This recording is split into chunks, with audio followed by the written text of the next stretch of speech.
With the motto celebrating indomitable spirit, it makes sense the Telluride Mountain Film Festival has primarily screened adventure films and environmental documentaries. But in 2015, it widened its aperture, adding civic and cultural films to its bill, including political profiles and a look at Afghani women who put their safety at risk to ride a bicycle. We visited the festival to learn more.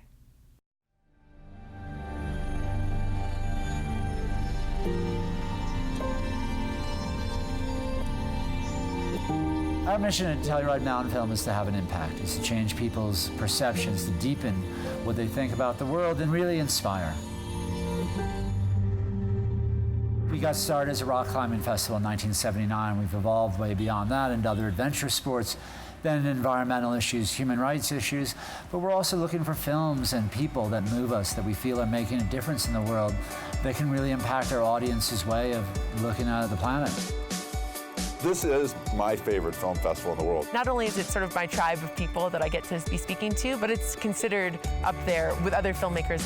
Industry people, influential people have a special place in their heart for mountain film. There's a confluence of just a beautiful setting, one of the most beautiful small cities in the world, combined with an environmental festival and an adventure festival. The fact that I've had a couple of films chosen has been so meaningful to me. I'm drawn to passionate people who are risking their lives oftentimes or risking aspects of their lives to do what they're passionate about. And this story is that to a T.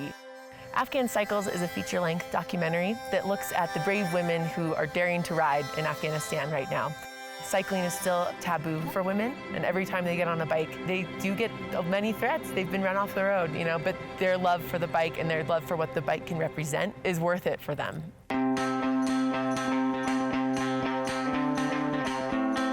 The very act of pedaling is called a revolution. I mean, how cool is that? So we're actually watching these women kind of pedal their own revolution.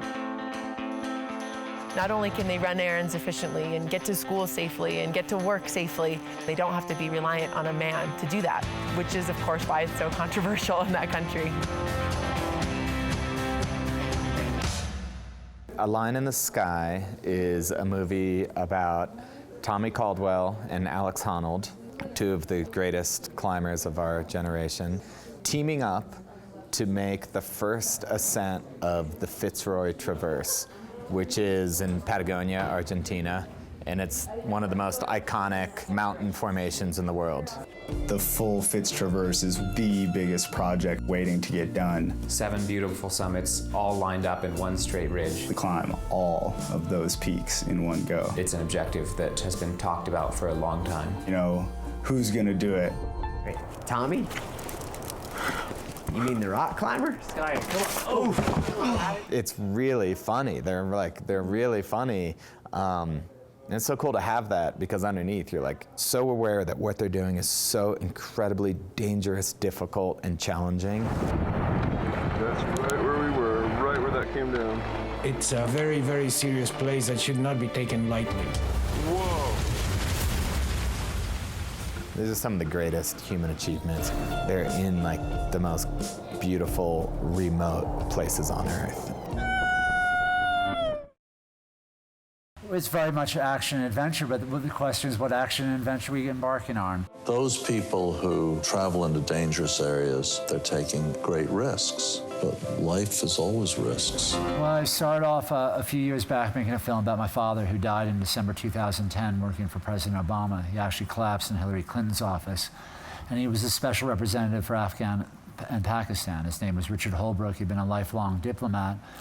And I realized he had lived this, he was an historical figure, and it was a story that I needed to tell. When people talked about him, they would say, did you see what Holbrooke did?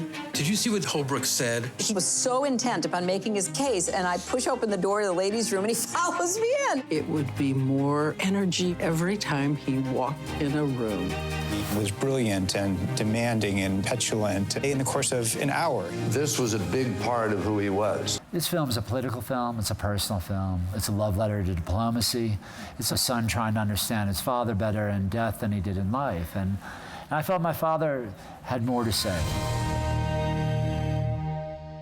This is probably one of the most lit up audiences in the entire United States in terms of the environmental movement. I think it's dawning on us now that this is the big one. Just about everything endangered in the world is for sale in China. Look at this stuff. Endangered, highly endangered, highly endangered. The more illegal it is, the more you have to go to the back rooms. We're definitely not welcome here. Oh my gosh! There's things going on that are probably not safe to talk about. Racing extinction is really, I think it's the biggest story of our time, and what I wanted to do is make a film that will grab the attention of young people. And we're dumping so much carbon in the oceans, it can't take it anymore. The film is like the Avengers, but it's real. It's a film about, you know, what could be the end of the earth and some superheroes coming to help try to save it. I mean, that's a little bit aggressive, but it's actually it's an eco-thriller. It doesn't feel like a traditional documentary. It's not a spectator sport anymore. Everybody has to become active somehow. The idea is to inspire people. I call this kind of filmmaking a weapon of mass destruction. Art coupled with a mission is it's the best way to change the world. I think that the art of storytelling is so important, and it has been important forever. I think everybody needs to create. Everybody on this planet needs to create art in some way.